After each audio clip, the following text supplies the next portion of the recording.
उत्तर प्रदेश के बिहार का एक रीवा थाना होता है, जिस थाने को सुबह 6:30 बजे के आसपास एक फोन आता है और बताया जाता है कि उस थाने से कम 2 किलोमीटर जो दूर गांव है, उस गांव के पास में एक तालाब है और तालाब के किनारे एक लाश पड़ी हुई है और जिस लाश का सर कलम है, उस लाश का सर नहीं है, लोगों की नजर में नहीं आता है।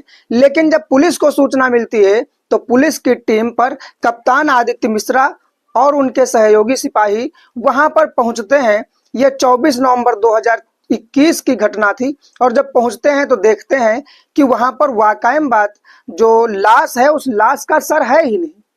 पुलिस भी बहुत ही ऐसे चकमे में हो जाती है कि आखिर लाश का जो सर है वो गया तो गया कहाँ।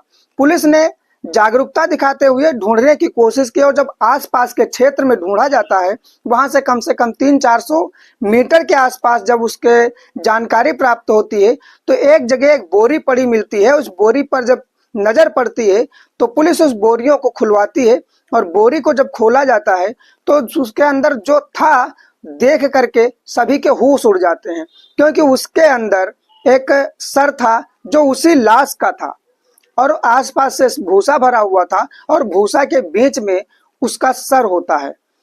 पुलिस ने उस लाश को उठा करके थाने लाती है और थाने लाने के बाद में जब वहां के ग्रामीणों को बुलाया जाता है, आसपास के लोगों को बुलाया जाता है और पूछा जाता है, लोगों से पहचान कराई जाती है, तो पता लगता है कि उसी गांव के एक व्यक्ति होते हैं मोहन पाल जी, जिनके लड़के का नाम राम सुशील पाल होता है और वो राम सुशील पाल की लाश होती है। तो नमस्कार, प्रणाम, सत श्री अकाल, आदाब। आप सभी लोगों का हमारे YouTube चैनल कौशल किशोर 1090 पर बहुत बहुत स्वागत है।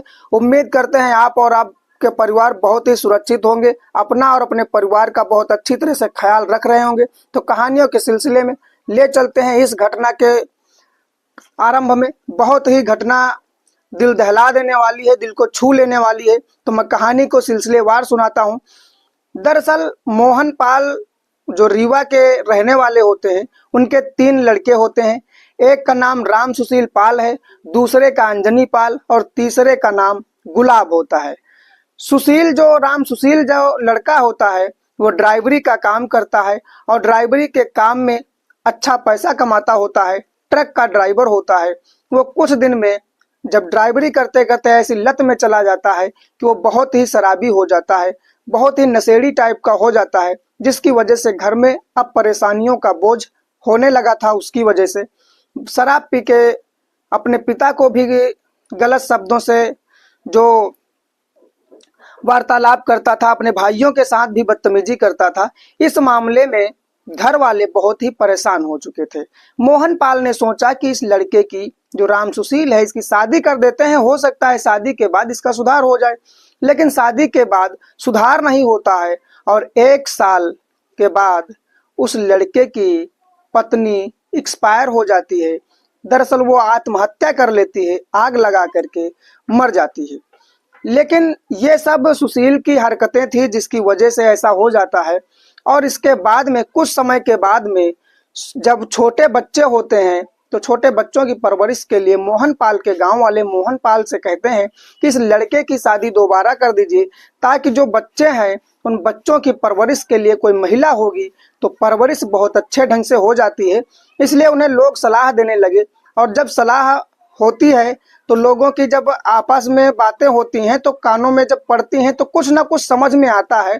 तो मोहन पाल के ये बात समझ में आती है और मोहन पाल ने एक दूसरी शादी करवा दी, जो पड़ोस के कम से कम 10 किलोमीटर दूर पर एक गांव होता है जिसका नाम होता है भटोही।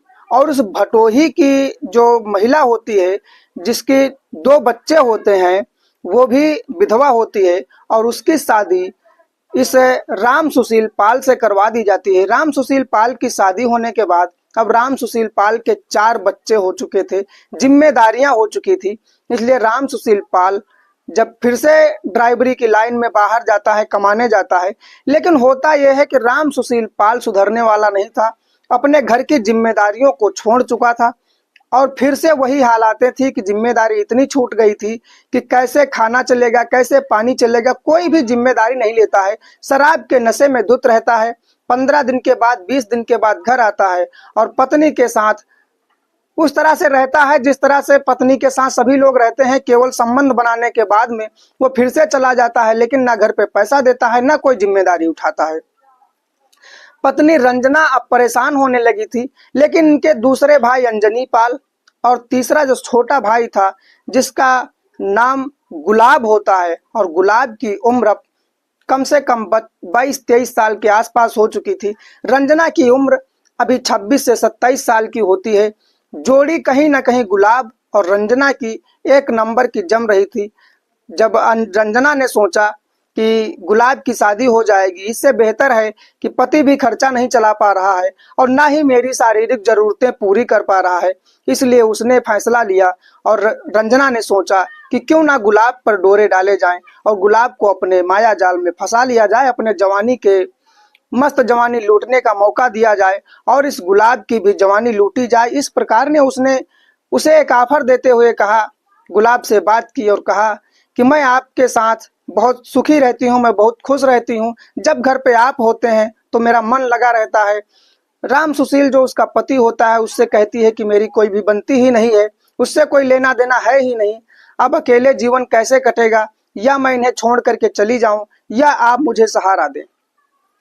इस बात पर गुलाब को भी जो जवान भाभी होती हैं मजे लूटने का शौक पैदा हो जाता है और आपस में दोनों लोग शारीरिक संबंधों का जो नतीजा है वो बहुत ही गंभीर होने वाला है। आए दिन ये लोग शारीरिक संबंध बनाने लगे थे।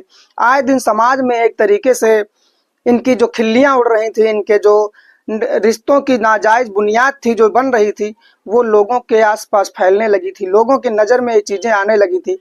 ये सिलसिला कम से कम 6 महीने से 1 साल हो जाता है और इन लोगों के संबंधों का जो धागा है वो मजबूत होता चला जाता है। इस मामले में ये बातें राम सुशील पाल को भी पता चल चुकी थी।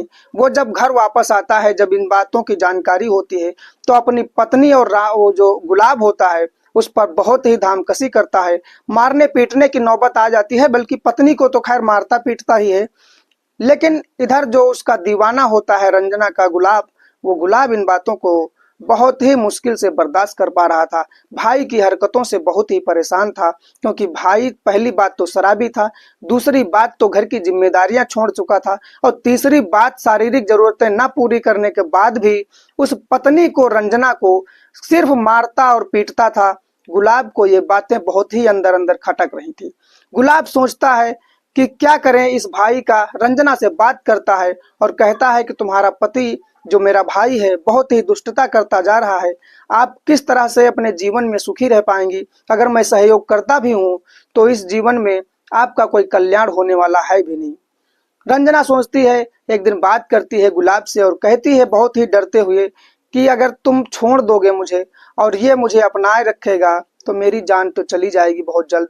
गुलाब सोचता है कि तो फिर क्या करें, तो गुलाब अपने मुंह से खुद कहता है कि क्या करें, भैया को रास्ते से हटा दिया जाए। ऐसा ही हो जाता है।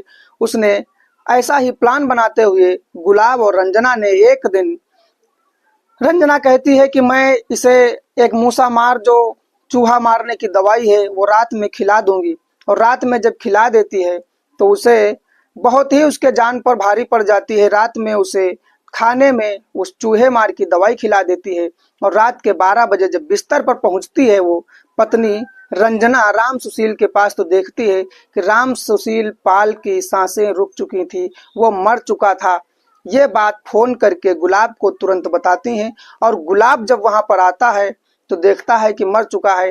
अंजनी और गुलाब दोनों लोग वहां पर जाते हैं, क्योंकि अंजनी जो उसका अंजनी पाल जो मंझला भाई था उसने भी राम सुशील पाल से बहुत ही परेशान हो चुका था, क्योंकि राम सुशील पाल की जो औरत थी उसके बाद उसके ऊपर कई बार ये हाथ उठा चुका था लड़ाई झगड़े और मारपीट में। इसलिए इन दोनों ने मिल करके उसकी गर्दन को काट करके बोरी में भर के और सुबह के अंधेरे में ही ये लोग उस लाश को बाहर फेंक देते हैं। उस गांव के कम से कम 3 किलोमीटर दूर पर डाल देते हैं। और वो उस राम सुशील पाल की जब लाश गांव वालों को मिलती है तो गांव वाले उस थाने में फोन करते हैं, और थाने में जब फोन होता है थाने के लोग जानते हैं, पुलिस आती है। उस पे जब चीजें सामने आती हैं तो पता लगता है कि फिंगरप्रिंट्स लिए जाते हैं, फॉरेंसिक लैब में जांच होती है, तो इनके घर वालों के जब फिंगरप्रिंट्स लिए जाते हैं तो उस लाश पे इन लोगों के फिंगरप्रिंट्स मिल जाते हैं, जिसकी वजह से पुलिस को पूरी तरह कार्रवाई करने में आसानी हो जाती है। और अंजनी पाल और गुलाब और रंजना तीनों लोगों को जेल में डाल दिया जाता है। धारा 302 और 201 के तहत कार्रवाई की जाती है और ये लोग उस राम सुशील पाल की मौत के जिम्मेदार हो जाते हैं और इस हालात में इन लोगों को जेल की सजा काटनी पड़ती है। इनके बने बनाए प्लान सारे के सारे खराब हो जाते हैं। तो कहानी यही थी, घटना यही थी। तो इस घटना से आप लोगों को किसी प्रकार से हैरान और परेशान करना नहीं है, बस जागरूक करना है, ताकि आप लोग अगर जागरूक हैं तो अन्य लोगों के सामने कहानी शेयर करके थोड़ी जागरूकता का काम करें। तो मैं रोज रात 8 बजे आपको इसी प्रकार से कहानियां ला करके सुनाता रहता हूं। इसी प्रकार से जो सच्ची घटनाएं हो रही हैं, जो क्राइम बढ़ता जा रहा है हमारे यहाँ देश में, तो इन प्रकार से देश में जो क्राइम बढ़ रहा है, शायद उस पर कहीं न कहीं लोगों की नज़र अगर सतर्कता से चलती रहेगी तो हो सकता है क्राइम थोड़ा कम पड़ जाए। तो कल रात मिलते हैं 8 बजे। तब तक के लिए हमारा वीडियो देखने के लिए बहुत बहुत धन्यवाद। अगर वीडियो अच्छा लगता है तो लाइक कर दें, चैनल को सब्सक्राइब कर दें। मिलते हैं कल रात 8 बजे, तब तक के लिए बहुत बहुत धन्यवाद। नमस्कार, जय हिंद।